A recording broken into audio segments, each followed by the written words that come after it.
Ismael, ¿cómo va? ¿Qué tal? Bienvenido. Bueno, gracias por la invitación. Bueno, impuesto a las ganancias del Sí. gobierno. ¿Querés escuchar lo que dijo Sergio Massa anoche? Sí. Con quien te habla. Cuando se conoció la iniciativa, esta fue la primera definición de Massa respecto al proyecto de ganancias que el gobierno planteó ayer. Es un proyecto amarrete. Es un proyecto que, para que usted tenga una idea, solo con la paritaria que algunos gremios ya tienen firmada para el año que viene, hace que gente que hoy no está pagando impuestos a las ganancias pague. Es un proyecto que se nota además que fue presentado de apuro. Creo que es bueno que el gobierno haya tomado la decisión de discutir ganancias y sería muy bueno que el gobierno se anime a que juntos grabemos renta financiera, le pongamos una carga tributaria mayor al juego, grabemos la minería y le demos la posibilidad al trabajador de pagar menos. Después apareció el gobierno diciendo, bueno, sentémonos a la mesa de negociación y demás. ¿Qué impresión te despierta lo que está pasando? Bueno, primero no creo que haya sido de apuro. Esto es un proyecto que viene bien pensado porque no olvidemos que el gobierno dijo no lo voy a aplicar en el 2016 y lo vamos a aplicar a partir del 2017. O sea, tuvo todo un año, estuvo trabajando en este proyecto. O sea, es lo que es. El proyecto tiene falencias terribles porque, en primer lugar, efectivamente, si se aprobara el proyecto oficial, muchos más jubilados, muchos más trabajadores y muchos más autónomos pasarían a pagar el impuesto a la ganancia. Porque solo el mínimo imponible aumenta 15% en el caso de los solteros. Claro, ¿por qué motivo? Solo de los solteros, porque en el caso de los casados se elimina la deducción especial que hay por cónyuge. Entonces, el mínimo sube 15, pero como para el casado le sacan la deducción... Que hasta acá era posible aproximadamente del 15... que es más o menos equivalente, hace de que eso quede igual. En algunos casos, inclusive, casado con hijos puede descender el mínimo no imponible, bajar en lugar de aumentar, porque bajan la deducción por hijos, que hoy es hasta 24 años, correcto, baja a 18. O sea, que si yo soy casado, tengo un hijo de 20 años... Estudia en la universidad, no trabaja. 20 años a mi cargo y tengo otro hijo de 16, hoy puedo deducir a mi mujer y a los dos hijos. Con este proyecto puedo deducir solamente a un solo hijo. Entonces, hoy está en 25.000 el mínimo no imponible para casado con dos hijos.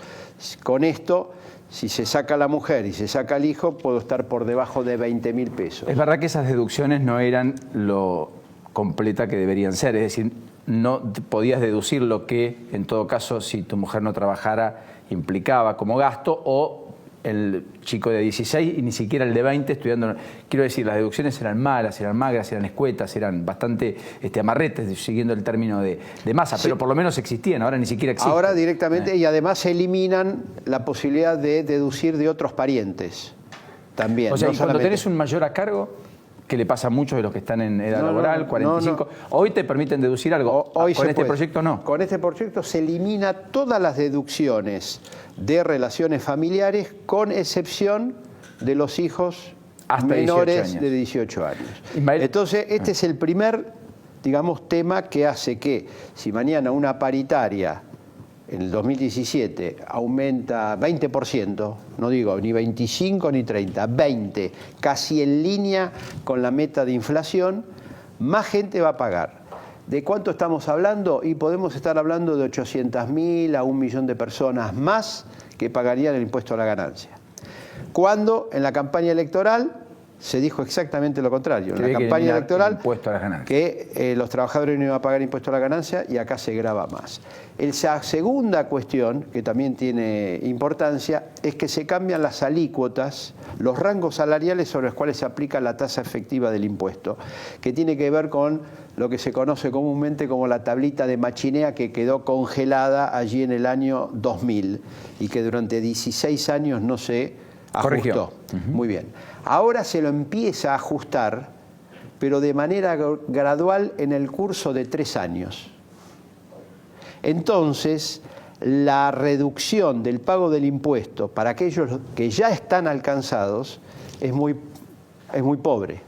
O sea que no ves mucha más plata volcada al consumo y no en impuesto a las ganancias de los sectores medios que hoy están alcanzados con el impuesto. No, en ese sentido es un alivio súper leve, es como frente a una fuerte enfermedad, de golpe yo le di una aspirina y entonces tengo un pequeño alivio, pero no modifican sustancialmente, porque alguien que hoy le descuentan por ganancia quizá el 10% de su sueldo, con estas modificaciones en el 2017 y con un aumento leve del salario del 20%, quizá en lugar del 10% va a tributar el 8,5% o el 8%, no le altera mayormente la cuestión. ¿Sabes lo que me sorprende? Que ahí estuvo parte del secreto del éxito electoral de Macri, es decir, sectores de clase media que pagaban impuestos a las ganancias, porque digamos, vale la pena decir que Massa lanza su iniciativa de modificar el mínimo no imponible de ganancia en el 2013, en términos electorales, el día que la CGT le hace un paro al gobierno de Cristina, porque no modificaba la escala no modificaba el impuesto a las ganancias, el mínimo, que modificó después de la derrota electoral de las PASO, que no le alcanzó para ganar la legislativa de aquel año, 2013, cuando por última vez además se modificó el mínimo no imponible de ganancia, hasta que Macri lo duplica, casi obligado por las circunstancias, este año. Me sorprende que ahí hayan errado tanto, digamos, porque ahí tenían un caldo de cultivo para fomentar el consumo, y ¿por qué no aprovechar esa campaña, digamos? Claro, pero tenemos que ser conscientes al mismo tiempo lo siguiente: el deterioro de las cuentas fiscales es terrible. Anoche el Ministerio de Economía informó que el déficit fiscal en octubre se disparó 184%. 184% según cómo se lo contabilice, o 336% según cómo se... Está entre esos dos valores. A ver, claro, al Estado le faltó en octubre entre 3 y 5 veces lo que necesitó de financiamiento en octubre del año pasado. Exactamente. Una barbaridad. Vamos a cerrar este año con un déficit fiscal de más del 7% del PBI. Esto significa un déficit de más de 35.000 millones de dólares que se va a cubrir con mayor endeudamiento. Este mayor endeudamiento, que ya lo tuvimos ya durante este año, 2016. Sí, claro. Yo leo el boletín oficial. Todos los días aparece autorización para emitir una letra en pesos, autorización para emitir 500 millones de dólares. A 90 días. El otro día 10.000 millones de pesos. Se modificó el presupuesto, antes de ayer, el presupuesto de noviembre, y se amplió el gasto en 18.200 millones de pesos. Estamos frente a un desborde. ¿Esto por qué pasó? Esto es responsabilidad del gobierno, hay que decirlo. El gobierno redujo o eliminó retenciones después de una devaluación y tomó toda una serie de medidas, más la recesión, se achicó los ingresos tributarios del Estado. Según los datos oficiales, los ingresos, la recaudación impositiva y de la seguridad social aumentó hasta octubre un 24% contra una inflación del 44%. Quiere decir que está 20 puntos por debajo los ingresos fiscales. Eso fue una transferencia de fondos de los más pobres hacia los más ricos, porque los impuestos que se bajaron son impuestos vinculados a las retenciones, a ganancias y parte del IVA. Si a eso le agrego la recesión, que hace que se recaude también menos por el IVA, gran parte de este déficit fue armado por el propio gobierno, que al mismo tiempo desató una mayor inflación, porque si yo devalúo y después elimino o reduzco las retenciones, se me dispara la inflación. ¿Qué dijo el gobierno? No va a haber inflación porque ya... Anticiparon la devaluación y habían puesto precios al dólar de 16. Falso. Pudo haber pasado en algún sector, pero no en toda la economía, ni mucho menos. No. Y a eso hay que agregarle después los tarifazos de los servicios públicos. Entonces, yo desaté, digamos, un fuego enorme y encima fui y le tiré y lo rocié con nafta.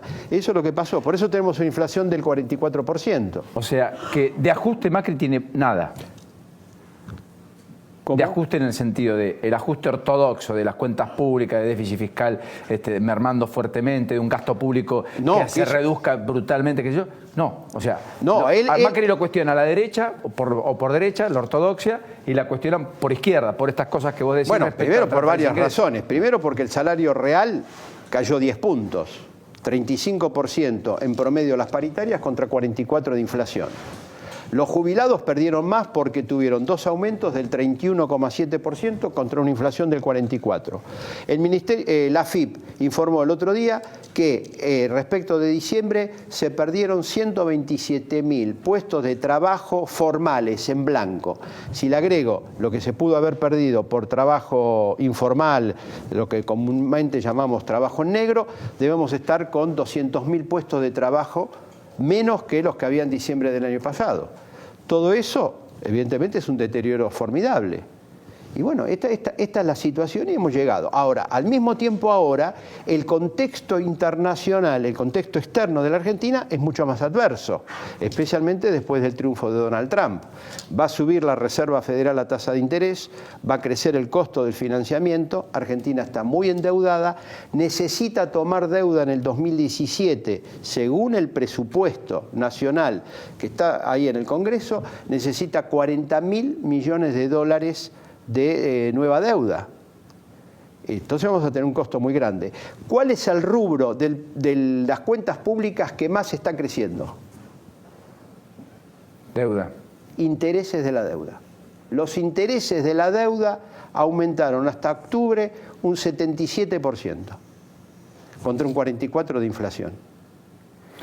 Esta es la realidad. Ahora, frente a esta realidad, bueno, por eso estamos como estamos, y estos son todos números oficiales. Esto me parece que también es importante decirlo. Sí, que huelga comentario, pero digamos, vale la pena decirlo, que por lo menos hoy están y que no se discuten.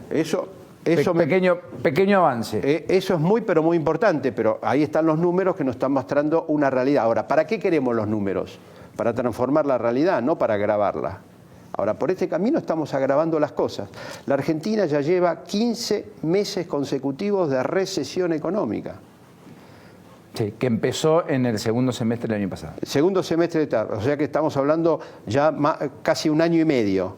Ahora esta confesión, este acuerdo hoy de que no haya despidos en el verano. Es una confesión de que la economía está despidiendo empleo. Y lógico, porque si no, ¿por qué van a decir, bueno, llegamos a un acuerdo para no despedir? Claro. Tendría que llegar a un acuerdo a ver cómo tomamos más gente. No, están discutiendo cómo no despedir. Quiere decir que está la previsión, tanto de los sindicatos como del Estado, como de los empresarios que firmaron ese acuerdo, en que se pueden venir despidos. Ahora, cuidado, este mismo acuerdo se firmó ¿cuándo?